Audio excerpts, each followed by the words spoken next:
Big construction is in the works here in Omaha with the newly proposed police precinct and a parking garage that could bring new life to the Midtown area. I'm Gloria Espejel. And I'm Colt Paulson. On this edition of the Omaha News, we will take you inside the news that counts. A young boy who bravely endures medical woes and a former Husker football player who turned tragedy into trajectory. Not to mention an interview with Omaha mayoral candidate Taylor Royal about his bid for the mayor's seat. All this and more right here on the Omaha News.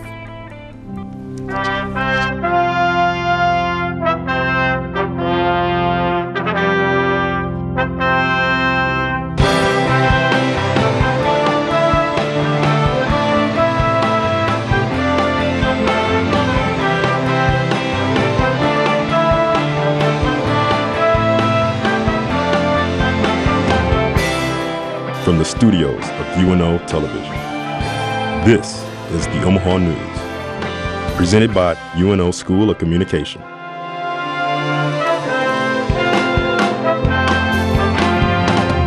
Development of Turner Park East near Midtown Crossing has received a boost from the city of Omaha. The city is now committed to building a 400-space parking complex in the area. This will accelerate the private effort to develop land directly east of Turner Park into multi-block office space. Mayor Gene Stothert said in the statement that the city agreed to build and manage the parking structure as a part of development initiative. The parking facility is proposed to be on the block east of Turner Park and north of Farnham Street. As winter comes to an end, potholes are becoming more and more prevalent out on the Omaha streets. Alejandra Cortez joins us in the newsroom with more. Alejandra? Thanks, Gloria. Omaha City Maintenance blames the fluctuating temperatures from February through April, causing moisture in the concrete to freeze and resulting in the ruptures we encounter on the road. If you live in Nebraska, you're probably familiar with sites like these. I encounter them every day I drive to school. Drivers in the state report frustration and vehicle damage caused by potholes. There was this huge pothole and my whole car went under it and it scraped the whole right side of my bumper and it dented it and my rim too. According to Omaha City Maintenance, the city allots $30 million in annual street maintenance, of which an approximate $17 million are set aside for pavement repair. That fund has money that comes to it. Primarily it's through gas tax, vehicle sales tax, and through the wheel tax that the city of Omaha has. According to Rouser, the Omaha City Maintenance street repair tries to be as efficient and effective as possible. Obviously, we patch based on priority. So if there's a major street that has a very large damaging type pothole, we want to get on that right away. But, we're always looking for the best materials, we're always looking for the best techniques, and always kind of looking into the ways that we do things to make sure that we can do that in an efficient manner. Omaha City Maintenance says they are continuously looking for ways to facilitate and improve pothole repair. I mean, we look at things like, there's a lot of buzz going around about a machine that Lincoln uses to repair potholes. That's a possibility for us moving forward. We're hoping for some modifications to the machine before we invest in it. But there's a number of different things like that are out there.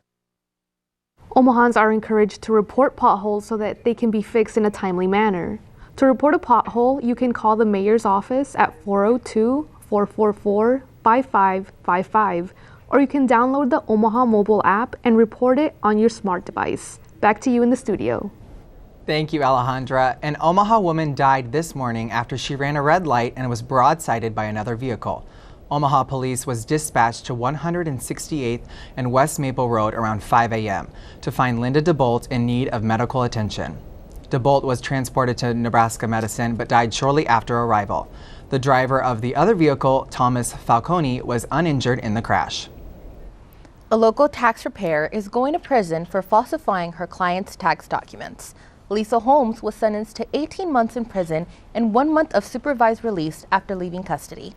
Holmes is also responsible for paying $49,000 in restitution. Prosecutors said Holmes made income figures appear higher, so some business clients would receive a higher tax refund than they should have.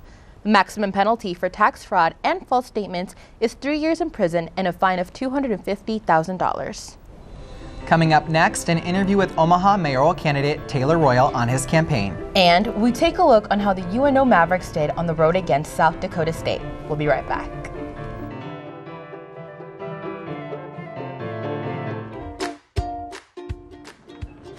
I have no idea where I'm at right now. I just really need some help. Do you need some help? Yeah. Okay, library's here. I heard the word help. Yeah. Student ambassadors are here to give a helping hand to anyone on campus. We're also your one-stop stop for tours of UNO's campuses and providing new student orientation so you can register for classes. Find us in the Welcome Center located next to the Weber Fine Arts Building.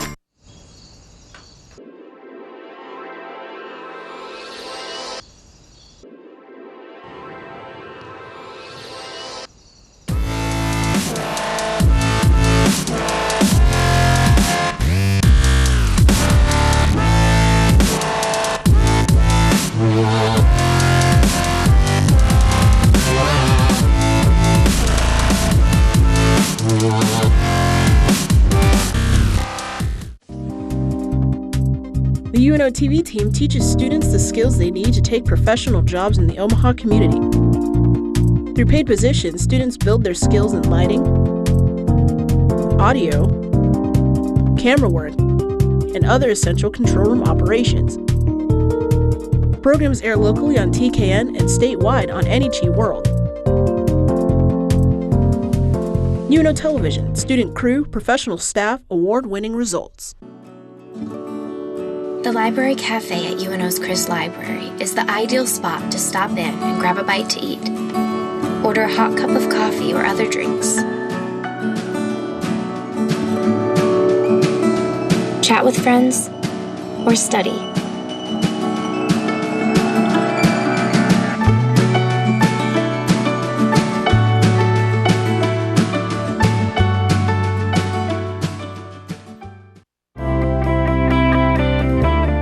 This is the Omaha News.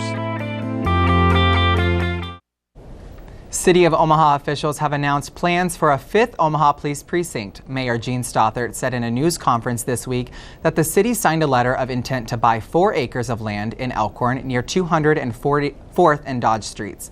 But plans for an additional precinct have been discussed for years.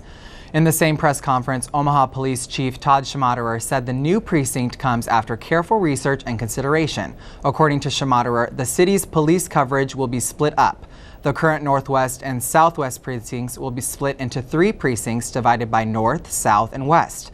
The estimated cost of the new precinct is in the neighborhood of $10 million, including construction, personal, and equipment costs. 5 candidates had filed their candidacy for the 2017 race for Omaha mayor: Gene Stothert, Heath Mello, Taylor Royal, Christopher Geary, and Ian McClay. Recently, we interviewed candidate Heath Mello, and later in the month, Omaha incumbent Mayor Gene Stothert joins us on the show. We are joined today in studio by Omaha mayoral candidate Taylor Royal. Thank you so much for joining us today, Taylor. Yeah, thank you for having me. Yeah, no problem. So, why did you decide to run for mayor? Yep, so I decided to run for mayor, so the decision really to run kind of stemmed from my time away down in Dallas, Texas. So I spent some time after I graduated from the University of Nebraska-Lincoln. I got an accounting and finance degree there, and I moved away to Dallas, Texas. So I got my master's degree at SMU and am a CPA, so I worked at Deloitte in their international tax group, which Deloitte is a multinational public accounting firm. And so I got great experience just understanding what taxes do for companies, so the implications of what taxes mean for companies to invest, to hire, to expand, and to grow into a city. And when I was down there, I really paid attention to what the mayor and the governor were doing. So Dallas, Texas had a proactive mayor, Texas had a proactive governor down there, that they were going around the country really and trying to get businesses, get people to move to their city, move to their state. And so I got to see the fruit of that labor. And so when I moved back to Omaha 2 years ago, it was just a different story. It was a different feel. And so Omaha was just losing the headquarters to ConAgra. They're pulling up stakes and moving to Chicago. So a company that was incubated here was giving up $28 million in tax incentives to move from Omaha to Chicago. So that was really a big red flag for me. So I started to investigate, see the health of Omaha, the health of the city. and just investigated, saw a report that 78% of Omaha's road pavement is in terrible condition, and then also just there's a ton of leasing space available here in the city, and so I kind of chalk it up to failed leadership, and so I decided to put my foot forward and think that we need a business mindset for the issues that are facing Omaha, and so that's what I'm here to bring. Speaking of issues, what are the biggest issues that you've seen in Omaha that, should you win, you would fix or address? Yep, so when anybody asks me, what's your platform, I always like to start off with one of my big passions. And so I grew up hearing all about the plight in North Omaha, and so I spent a lot of time with the community leaders down there. And what they told me is they always get promised the same thing. Democrat, Republican alike, they always get promised the world, that a PayPal, a Walmart, or a Hy-Vee is going to go in and invest in that area, but it never happens. They always get left at the altar, so to speak. And so I spent some time with the community leaders down there, and I think that we've developed a really good game plan. One is that I'm going to office in North Omaha 2 times a week, because I want to be able to manage and oversee and make sure that we're moving the ball forward in that area. And the next thing I want to do is I want to encourage public and private partnerships where we can push and promote the trades and skills and shop classes in high school, so that these kids can get the training that they need, that they can move on to a career and really, to organically raise up that community. And so we want to promote, welding, plumbing, HVAC, EMT, CNA, and I think that's the way that we can organically raise up that part of the city. We also want to be more strategic about how we're managing our budget and making sure that businesses will want to come in and expand and grow here as well. So Omaha made national headline news about 2 days ago in the New York Times about the crumbling infrastructure.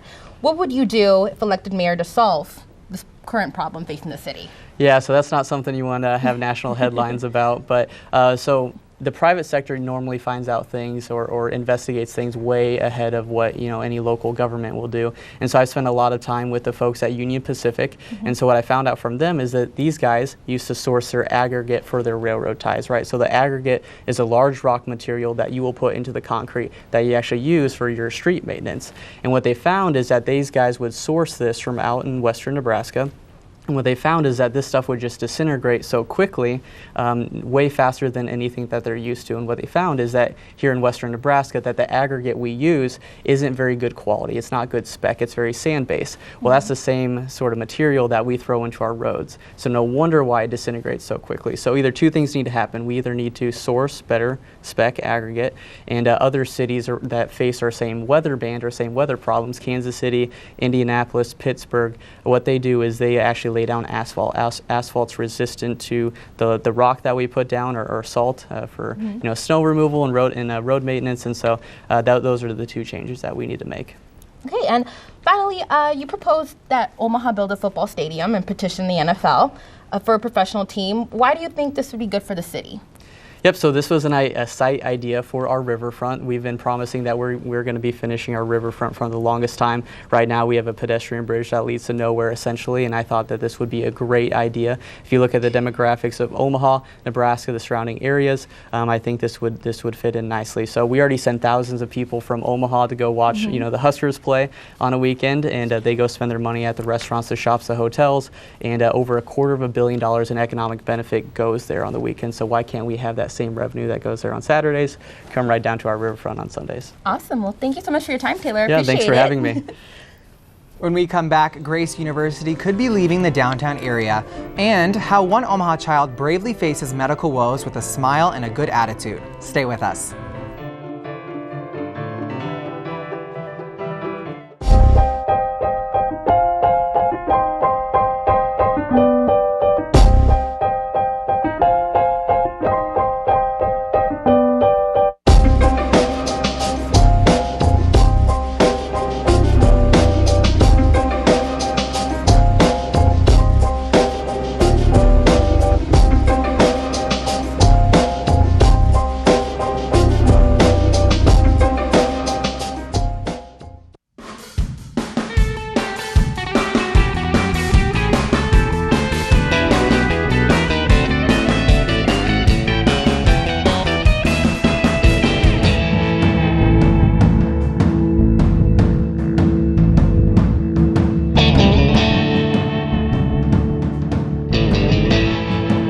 Watch ICU Learning English on the Knowledge Network. Create, innovate, discover. Coneco UNO Library, where scholar meets creative. Located in downtown Omaha, Coneco Library is designed to bridge education and creation.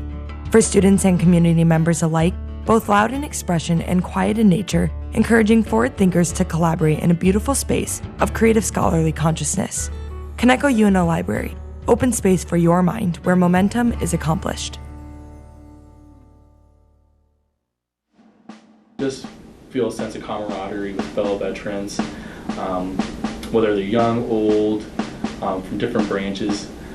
Students are able to exchange their military history and also feel a sense of community here on campus, as well as we do have a quiet study area and a computer lounge with free printing, and as well as free coffee, thing for people. But for vets, it's pretty important just to come in here and just stop by, say hello. The Creative Production Lab is a space for students to express themselves through artistic creation.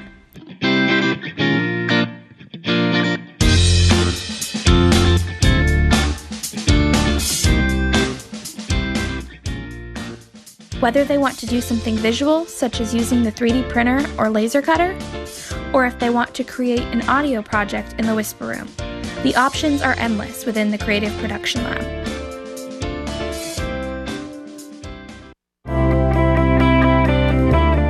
This is the Omaha News. Grace University has announced a proposed move to former Dana College campus in Blair. Grace officials announced in January they would sell the Omaha campus on South 9th Street to Omaha Public Schools and seek a new location. The school presented the plan to the Blair City Council this week. Dana College also in 2010, after an accreditation body refused to approve its sale to for-profit investors. The result was more than 500 students left without a school and scores of professors without jobs. But the city of Blair is wary of the new plans for Dana's campus. City officials say even if the property were donated, the city would have to mow the grass, move the snow, and pay utilities. The Omaha World Herald reports the annual utility and maintenance bills would cost the city nearly $250,000.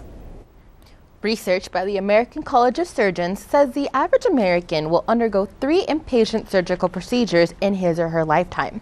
One local 5-year-old is gearing up for the 4th one later this month. Reporter Tiara Shure has more on how you can help as he prepares for this life-saving surgery. On any given day, you'll see Isley Taylor living the life of a typical 5-year-old boy. Nothing stops him. He was born with a rare birth defect called metopic craniosynostosis. It's about 1 in every 2,000 to 2,500 births. The plates of his skull fused together prematurely, leaving no room for his developing brain to grow.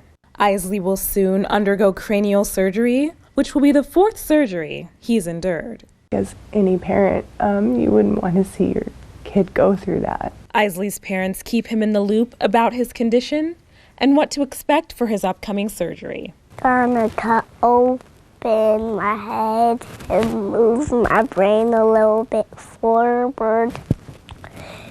And then close it up and put the things inside. The spacers placed inside his skull will be attached to metal prongs on both sides of his head that his parents will rotate daily over a 3-month period. He's just strong. I think probably stronger than I could be. You can support Isley by attending his fundraiser Sunday at Fox and Hound. That money will help us to pay our bills so that we can stay home and take care of him, because he won't be able, with the hardware in his head, he won't be able to go to daycare or anything like that. The fundraiser will feature a silent auction and donations are welcomed. For the Omaha News, I'm Tiara Shure. The Taylors are also accepting donations anytime on their GoFundMe page. You can visit the page by visiting GoFundMe.com and search May the Force Be Strong with Isley. The fundraiser starts at 6 p.m. Sunday and has a Star Wars theme. Costumes are encouraged. Former Husker and professional football player Anthony Steeles has died. Steeles was a walk-on football star at the University of Nebraska-Lincoln in the early 1980s.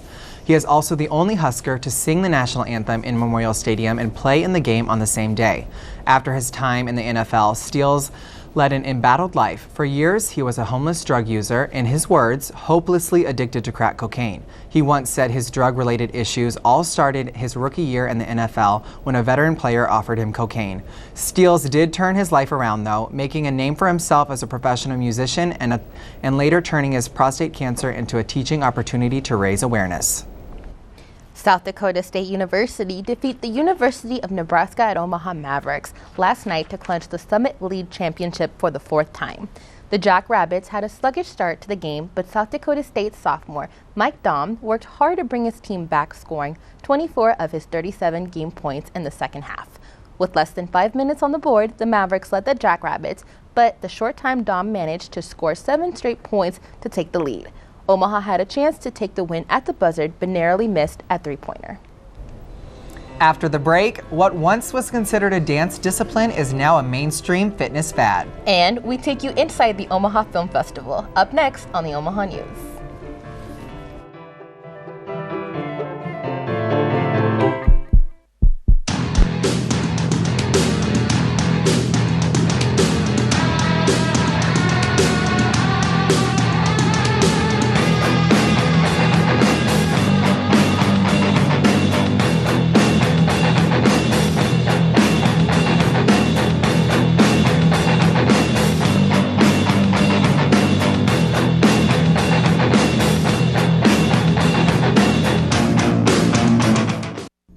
UNO TV invites you to take a journey around the world, to lush jungles with endangered species, to exotic lands and different cultures, to lost cities beneath the sands.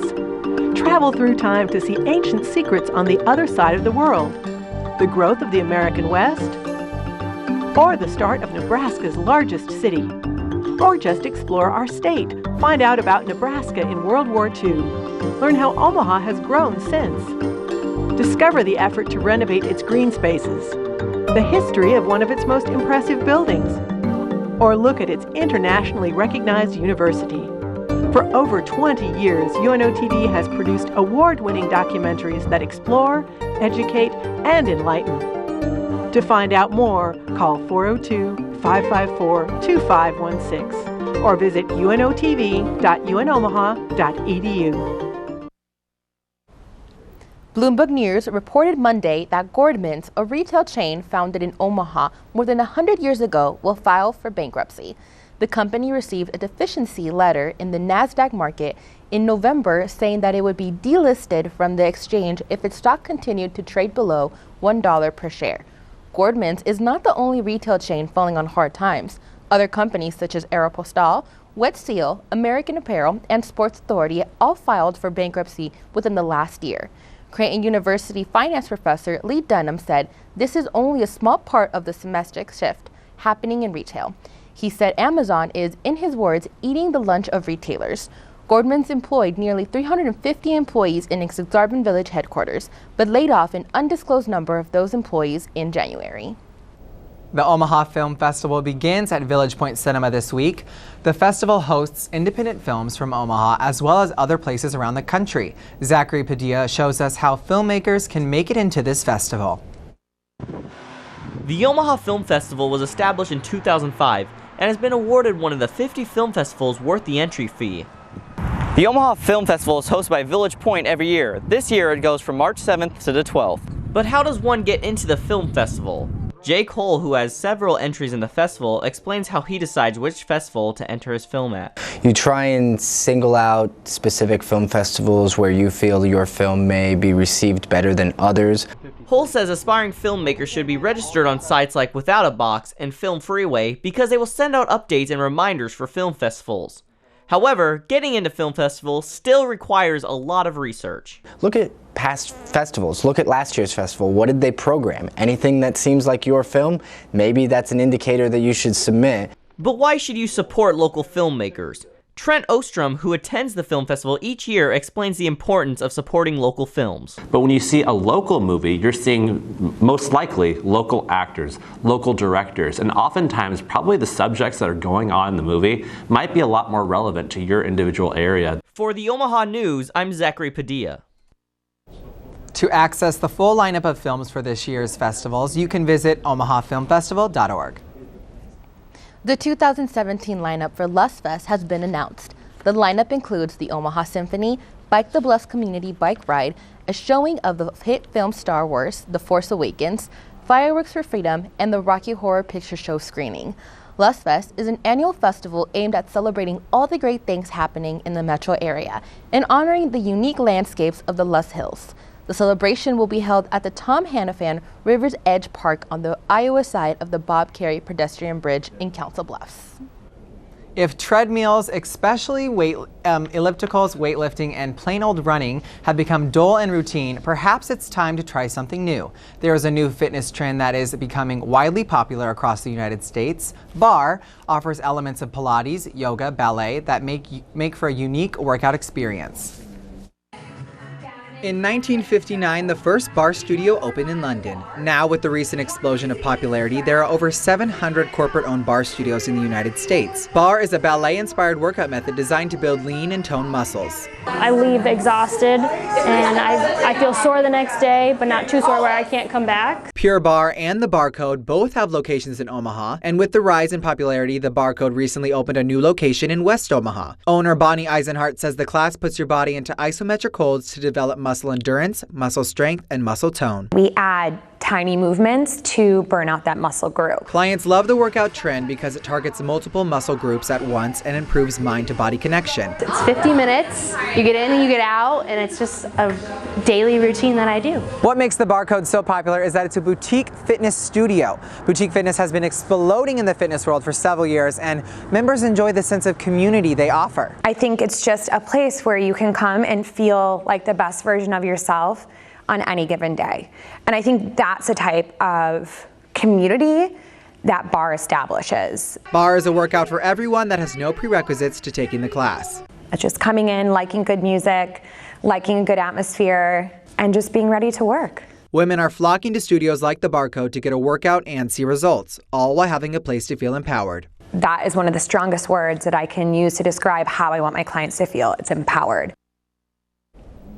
There are several other barre studios in the Omaha area that have opened in the last year, such as Barre in Omaha and Blocks in Council Bluffs. That does it for this edition of the Omaha News. Join us next week for more exclusive stories in your community. And you can find additional stories on our website, theomahanews.wordpress.com. Also, follow the Omaha News on Facebook and Twitter at UNO The Omaha News. For all of us at the Omaha News, thanks for watching. We'll see you next week.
The University of Nebraska at Omaha is a place for tomorrow's leaders, a place where individuals converge on a path to success, getting the attention and direction they need as they begin their career.